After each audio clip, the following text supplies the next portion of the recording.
Students good evening. आज के इस लेक्चर में वेक्टर के टॉपिक को कंटिन्यू करते हुए एक रूल पढ़ाऊंगा। एडिशन ही चल रहा है, एडिशन ही चलेगा, एडिशन आज खत्म हो जाएगा।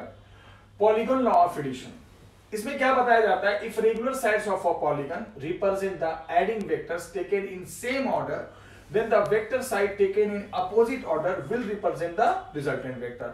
कहना ये चाह रहा हूं मैं, मान लो आपने कई सारे वेक्टर ऐड किए, p q m n t r add किया t तक और सबका रिजल्टेंट आया r वेक्टर, r रिजल्टेंट आएगा। अगर मुझे इन सभी वेक्टर को और रिजल्टेंट को रिप्रेजेंट करना है तो ऑब्वियस सी बात है, मुझे एक ऐसा साइड दिखाना पड़ेगा, एक ऐसा शेप दिखाना पड़ेगा जिसमें 1 2 3 4 5 6 साइड हो।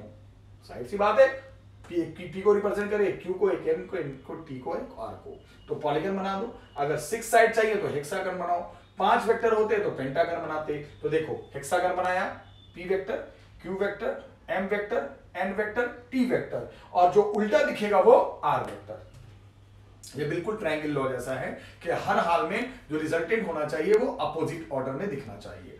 ट्रायंगल में बस इतना था कि दो वेक्टर और उसके रिजल्टेंट को दिखाते थे, पॉलीगन बना के कई वेक्टर और उसके रिजल्टेंट को दिखाएंगे, बट रिजल्टेंट तो होगा हर हाल में अपोजिट ऑर्डर में ही। उसके बाद अब मैं पढ़ाऊंगा सब्ट्रैक्शन ऑफ वेक्टर। दो वेक्टर का एडिशन तो पढ़ाया, अब सब्ट्रैक्शन माइनस करना। अगर p माइनस q लिखो तो इसको क्या पढ़ोगे? This is the subtraction of p and q। लेकिन मैं इस सब्ट्रैक्शन को एडिशन में बदलूंगा। क्यों? क्योंकि मैंने एडिशन का फॉर्मूला हमारे पास पता है, तो मैं सब्ट्रैक्शन के फॉर्मूले को भी एडिशन में बदलकर ही निकालूंगा। तो क्या p माइनस क्यू को लिख सकता हूं मैं p प्लस माइनस क्यू? बात तो वही है, प्लस माइनस तो माइनस ही बनेगा। तो आप p इसको पढ़ो subtraction of p and q, या इसको पढ़ो addition of p and minus q, बात एक ही है। तो दोनों चीज का मीनिंग एक है, subtraction of p and q same as the addition of p and minus q, बात एक है।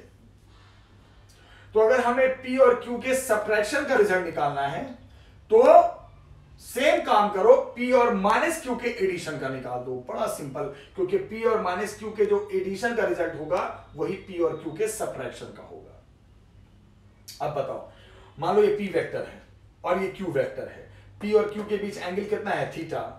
तो अगर Q को ऐसे जा रहा है, अगर Q को ऐसे कर दो तो ये Q से माइनस Q बन जाएगा। तो अगर P और Q के बीच एंगल थीटा है बेटा, तो P और माइनस Q के बीच ये कितना बनेगा? 180 माइनस थीटा। तो अगर P और Q के बीच एंगल थीटा होगा तो P और माइनस Q के बीच देखेंगे तो 180 माइनस थीटा। डायग्राम में साफ है। फिर से सुनो, अगर P और Q दो वेक्टर के बीच कुछ भी एंगल थीटा बन रहा है तो उनमें से एक वेक्टर को अगर माइनस बना दें तो उनके बीच का एंगल 180 माइनस थीटा। ये पूरा 180, थीटा हटा दो, 180 माइनस थीटा। क्यों ऐसा कर रहा हूं? कि मैं P और माइनस Q को ऐड कर रहा हूं। क्यों ऐसा? क्यों? P और माइनस Q को ऐड करोगे तो रिजल्ट वही आएगा जो P और Q को सब्ट्रैक्ट करने पे आएगा। P और माइनस Q को ऐड करने पे जो रिजल्ट आएगा वो P और Q को सब्ट्रैक्ट करके वही रिजल्ट आएगा। तो हमने एडिशन पढ़ रखा है तो हम एडिशन के फॉर्मूले में जा रहे हैं। तो उसके लिए मुझे जिसको ऐड करते हैं उनके बीच एंगल चाहिए। किसको ऐड करना है? P और माइनस Q को। तो उनके बीच का एंगल देखा आपने 180 माइनस थीटा। दो वेक्टर के एडिशन का रिजल्ट कैसे निकलता है? अंडर रूट पहले का स्क्वायर दूसरे का स्क्वायर, 2 पहला दूसरा और उनके बीच का एंगल। तो अब आप ये रिजल्टेंट जो है वो किसके एडिशन का है बेटा? P और माइनस Q का। तो एंगल भी इन्हीं के बीच का लेंगे, फॉर्मूला वही रहेगा cos 180 माइनस थीटा। और cos 180 माइनस थीटा याद रखना मैथ्स में हो जाता है माइनस cos थीटा।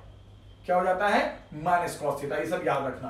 तो क्या बन गया? p square plus q square minus 2pq cos theta. तो ये जो है ये बच्चे रिजल्टेंट है। ये क्या है? रिजल्टेंट है। किसका? किसका? या तो बोलो subtraction of p and q, right, या बोलो addition of p and minus q। बात एक ही है। लेकिन मैंने एडिशन में क्यों कन्वर्ट किया इस सब्ट्रैक्शन को? क्योंकि मुझे एडिशन का फॉर्मूला पहले से पता था। तो subtraction of p and q को निकालना है तो addition of p and minus q को निकाल लो। और एडिशन का रूल पता ही है, जिसको आप ऐड कर रहे हो उनके बीच का एंगल चाहिए। वो आपने एंगल देख लिया, उसी एंगल पे रख के उसी फॉर्मूले पे जो रिजल्ट निकालोगे वो p और q के सब्ट्रैक्शन का हो जाएगा। बोलोगे सर आप तो ऐड कर रहे थे p और माइनस q को, तो यहां माइनस q लिखना चाहिए ना आपको? नहीं, यहां तो मैग्नीट्यूड लिखेंगे, माइनस हो या प्लस हो मैग्नीट्यूड ही लिखाएगा। फिर ये माइनस क्यों आया, यहां माइनस क्यों आ गया, cos 180 माइनस 3 थीटा की वजह से। यहां माइनस इसलिए नहीं आया कि p माइनस में है, ना ना ना ना, ये एंगल की वजह से आया, ध्यान रखना। फिर याद करो जब दो वेक्टर को ऐड करते हो या सब्ट्रैक्ट करते हो बेटा, तो उन दो वेक्टर के रिजल्टेंट का मैग्नीट्यूड भी होता है और डायरेक्शन भी होता है। तो एक एंगल बताएंगे, अल्फा ले लेंगे, जो अब इस रिजल्टेंट का, किसके रिजल्टेंट का, p और q के सब्ट्रैक्शन के रिजल्ट का डायरेक्शन बताएगा। तो कैसे बताएगा जरा देख लो। तो उसके लिए फॉर्मूला मैंने बताया था कि मान लो अल्फा वो जो डायरेक्शन बताने जा रहा है रिजल्टेंट का, तो रिजल्टेंट किसका है, p और किसका, q के सब्ट्रैक्शन का। तो इन्हीं दोनों में से किसी एक के साथ एंगल बताएंगे। तो हम किसके साथ बता रहे हैं, p के साथ। और आपको ट्रिक याद होगा, मैंने एडिशन में पढ़ाया था, जिसके साथ रिजल्टेंट का एंगल दिखा रहे हो tan अल्फा के थ्रू, वो अलग हो रहेगा, वो अलग रहेगा।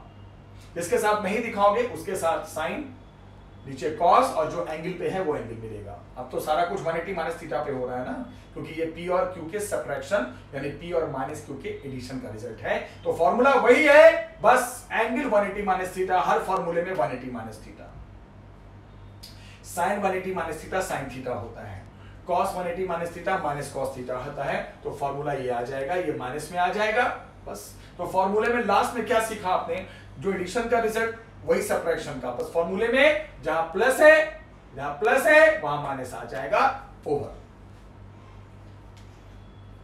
अगर Q के साथ बताना है रिजल्टेंट का डायरेक्शन, तो यहां पे Q दिखेगा, यहां पे P दिखेगा। जिसके साथ बताते हैं ट्रिक वही पुराना, वो अलग रहता है। अब इस पे क्वेश्चन करा देता हूं छोटा सा।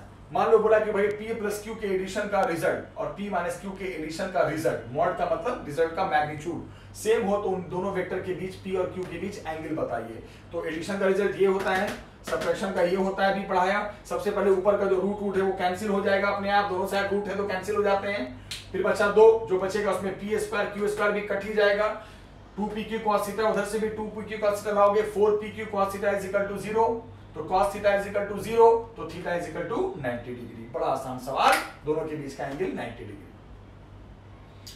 अब बच्चे जब हमने पढ़ा दिया आपको एडिशन, जब खत्म कर दिया, तो मैं बताऊंगा प्रॉपर्टीज ऑफ एडिशन। एडिशन की कुछ प्रॉपर्टीज होती हैं, वो भी याद रखिएगा।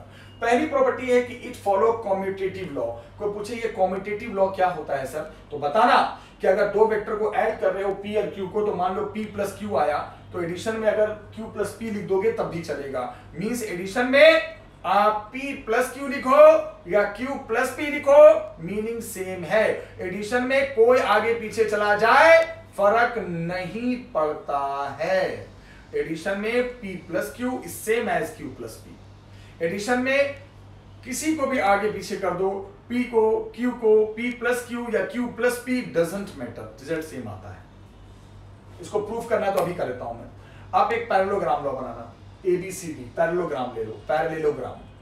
तो पैरेललोग्राम लोगे तो बेटा सामने वाला पैरेलल तो एक वेक्टर p और इधर से जो पैरेलल है वो एक वेक्टर q, और बीच में एक डायगोनल बना दो AC। ये पैरेललोग्राम है, तभी तो सामने सामने वाले सेम वेक्टर, सामने सामने वाले सेम वेक्टर, और बीच में एक डायगोनल बना देना, तभी प्रूफ कर पाओगे। अब आप फट से ट्रायंगल ABC देखो, ट्रायंगल ABC, ये ABC ट्रायंगल बना। एक पैरेललोग्राम में दो ट्रायंगल होते हैं, कौन सा ट्रायंगल ले रहे हो, ABC। ABC में बताओ कौन सेम ऑर्डर में है, AB और BC, और कौन अपोजिट ऑर्डर में है, AC। तो लिख सकते हैं इस ट्रायंगल में AB plus BC is equal to AC, AB plus BC is equal to AC। AB क्या है, P वेक्टर, BC क्या था, Q वेक्टर। तो P vector plus Q vector is equal to AC vector. AC निकाल के छोड़ दो, equation 1। अब पैरेललोग्राम में एक और ट्रायंगल बन रहा था, ट्रायंगल का नाम है ADC। अब आ जाओ ADC में।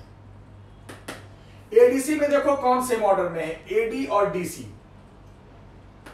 और कौन अपोजिट ऑर्डर में है, AC। तो लिख सकते हैं AD plus DC is equal to AC। AD क्या बेटा, Q, DC क्या बेटा, P। तो इधर से Q plus P is equal to AC। इस ट्रायंगल दिया, इस ट्रायंगल में देखा ट्रायंगल लॉ, ट्रायंगल लॉ तो बताइए, सेम ऑर्डर वाले प्लस उल्टा वाला रिजल्ट जो था वही रूल। तो इधर से AC आया P प्लस Q, वही रूल इसमें लगाया, तो इधर से AC आया Q प्लस P, दोनों तो AC ही है। फ्रॉम फर्स्ट एंड सेकंड पता चल जाएगा P plus Q is equal to Q plus P.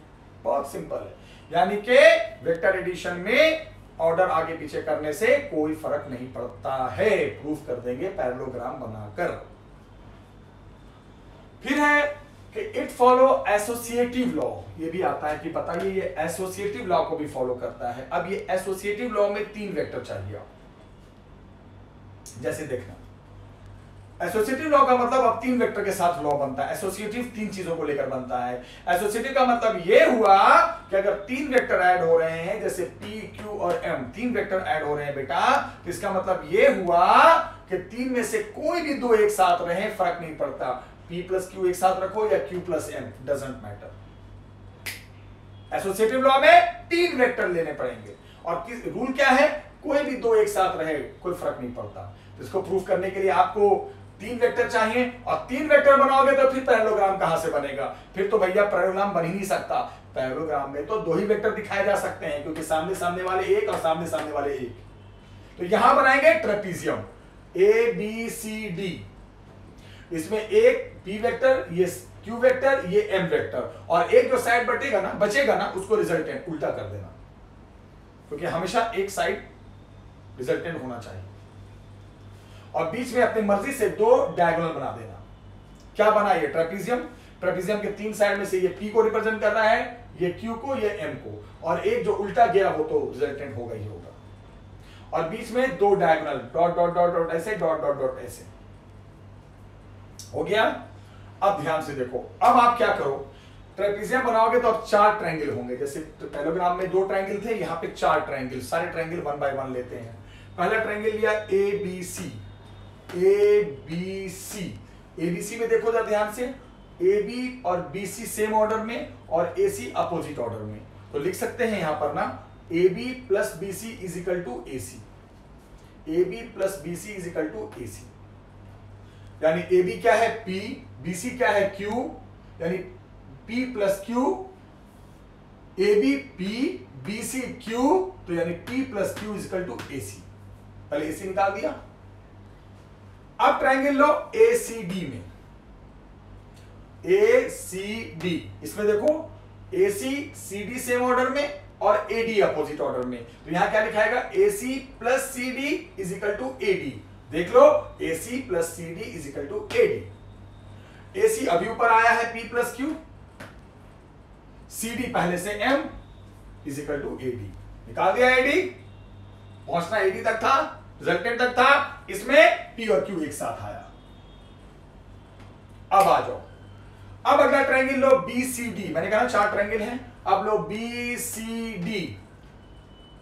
BCD में बताओ, BC और CD सेम ऑर्डर में और BD अपोजिट ऑर्डर में। तो लिख सकते हैं BC plus CD is equal to BD। देखो BC plus CD is equal to BD। BC क्या Q वेक्टर, CD क्या M वेक्टर, तो Q plus M is equal to क्या आ गया, BD। BD निकाल दिया। अब लास्ट ट्रायंगल ले लो जो बचा है, ABD। ABD, इसमें AB और BD सेम ऑर्डर में और AD opposite. AB plus BD is equal to AD। AB क्या वेक्टर है, P। BD अभी ऊपर 2 मिनट पहले आया है, Q plus M is equal to AD। तो देखो तो ये भी AD, ये भी AD, बट पहले 2 ट्रायंगल से जो AD आया उसमें P और Q एक साथ था, और अगले 2 ट्रायंगल से, इन 2 ट्रायंगल से जो AD तक पहुंचे उसमें Q और M एक साथ है। तो बात तो वही है, चाहे P प्लस Q को रखें साथ या Q और M को रखें। Proof it what, associative law.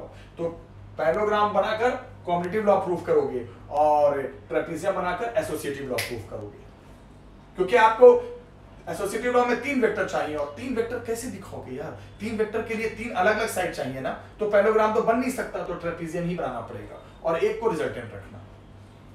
Last topic देखो, डायरेक्शन कोसाइन। मान लो एक 3D वेक्टर लेते हैं, P वेक्टर 3D है, तो 3D का मतलब तीनों के साथ कुछ ना कुछ डायरेक्शन है। X के साथ वो अल्फा एंगल बना रहा है, Y के साथ वो बीटा बना रहा है, Z के साथ वो गामा बना रहा है। तो ये किसी भी वेक्टर के जो एंगल्स होते हैं वो क्या होते हैं, डायरेक्शन।